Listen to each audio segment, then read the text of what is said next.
Hello, welcome back to The Reading Mama, where I share my love of books.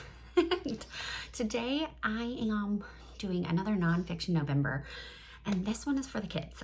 So I have 8 children, that's why I'm the reading mama, because I have so many kids. And I love to read, and my kids love to read, but I spend a lot of time reading kids' books, and I haven't shared about that much here, and so I wanted to share some great nonfiction choices for kids this month as we have nonfiction November. And so one of the things we love are picture books. When you think of a nonfiction biography, you don't think of picture books usually, but there are so many great ones out there. And so I'm going to share a few of my favorites that we own. There are loads more. We get a lot from the library. Check them out. Look them up. There's some great lists, but these are a few that we have really loved in our home. And I'm going to start with one that's a little more popular, and that is the Delaires. So you have, what are their names? Ingrid and Edgar Delaire. And they have several of these that are really good. We love this one. We love the Abraham Lincoln one.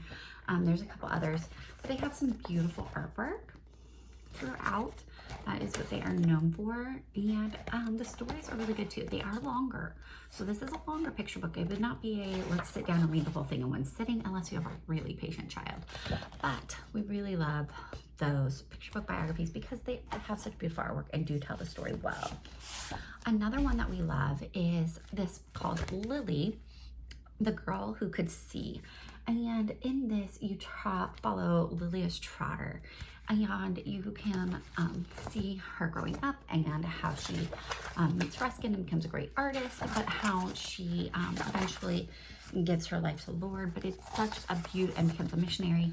It is a beautiful story with beautiful artwork throughout to tell about her life, and my kids have really enjoyed this picture book. Then another one that is super popular is Snowflake Bentley, and just in time for winter, everybody reads Snowflake Bentley, right? And in this, I can't even think of what his name, Wilson Bentley, and he is the first one to photograph a snowflake. If you could go look up, and it does have some, does it have some in here? Can't remember, I think it's in our other book. It has a few at the back of his actual pictures of snowflakes, which is really cool, and a photograph of him. But throughout, it tells the story of his love of snow and the snowflake and the individuality. This is illustrated by Mary Azarian, which is just beautiful artwork, and it's a very simple story. You can read this in one day, but it is great, and then a fun little winter activity.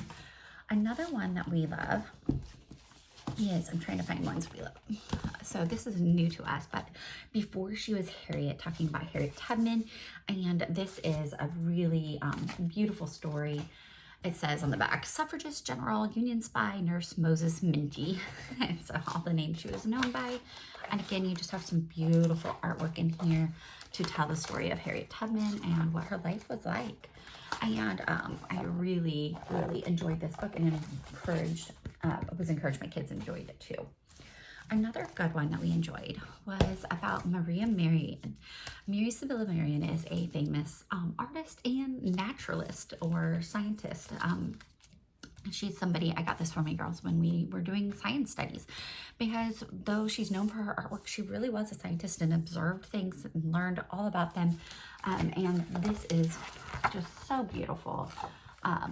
If you can look at her real artwork too, it's amazing. But I really love this story of how she talked about caterpillars and learned about them and studied them. And she's known for caterpillar and butterfly stories and things. And so this is just really a good biography of her life, though I do wish it had more of her actual artwork in it. So Luna Moth, and then it has a historical note at the back, which I always appreciate. Another one, bug related, Small Wonders by about Jean-Henri Fabre and his world of insects. And Jean-Henri is a French scientist who studied insects. He has a lot of books. They're very interesting to some people, because you will learn more about an insect than you ever wanted to know or knew you could know. But his life of spider is still very interesting, and as long with his many other insect related books and other books as well. But this tells the story of his life, and again, just beautiful artwork, because really that's what you want with a picture book. You want beautiful artwork and a good story, and this does both. And it just tells of his life. It's a little bit heartbreaking, but it is a wonderful story. So I highly recommend Small Wonders. And then just because we're Charlotte Mason educators, so why wouldn't I include Charlotte Mason, the teacher who revealed worlds of wonder, by Lanaya Gore. And this is a sad but beautiful story of a educator, and I would say famous, because she's said it famous in certain circles, and some people turn their nose up at her, and that's fine too, but it tells her life, and it does it really well as she became an educator and a founder of different educational methodologies. This is like a painting that's called The Great Recognition that she talks about quite a lot in her books, and how it inspired her methodology in writing, and so that's really neat that they put that in there. And then it has some of her own words in here, and just a little bit more information to go back and look and find. But it was just a really beautiful storytelling about this particular historical educator that many of us really love and have used in our homes. And then last but not least, I have one that is shockingly one of our favorites in our house, and it's called Joan Proctor Dragon Doctor. The Woman Who Loved Reptiles. I had a child who was obsessed with snakes, and we did a whole reptile thing, and so I found this, and shocking story of Joan Proctor, who really was a dragon doctor and loved reptiles. And my kids still like, where's that book about the dragon lady? And pull it off because they want to know it, because she had a pet Komodo dragon. She walked around the zoo, our museum. And so, yeah, it's a very interesting story. The artwork is beautiful, and the story is very interesting, especially to kids. And yeah, there's her and her pet Komodo dragon. And so I highly recommend it. You've got pictures there at the end, the actual Joan Proctor. And my kids really love this book. They come back and back to it over and over. It's shocking, but they loved it. There's another one called Shark Lady, about the woman who swam with sharks in the Red Sea. We love that one as well.